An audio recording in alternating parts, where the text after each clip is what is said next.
Speaking of loaded, how about the Baltimore Ravens? That offense looks special. And you mentioned the Vikings only throwing the ball 10 times, doing the unexpected, almost like a bizarre world. And when it comes to Lamar Jackson, it was like a bizarre world. You expect him to run the ball, but he didn't. He was phenomenal. 17 for 20, that's efficiency. Putting up 324 yards, that's a career high. 5 TDs, that's a career high. Throwing fadeaway touchdowns like this right here. Lamar Jackson did everything that every single critic thought he couldn't do.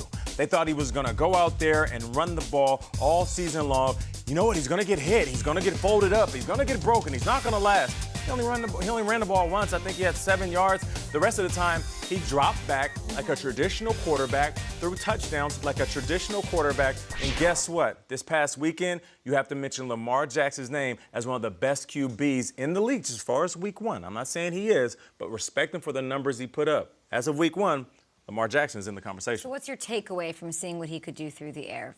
What did you learn from that? Because you called it happening for months before. Yeah, no, I didn't learn anything. I thought that they learned from their playoff game. Got it. They spent 3 quarters trying to run the ball, and they were getting smacked in the mouth by the Chargers. And I think all offseason long, even though they were telling us they were going to run the ball, I think they were fooling everybody, knowing what they were working on behind the scenes was making sure Lamar Jackson was a more efficient passer going into the 2019 season.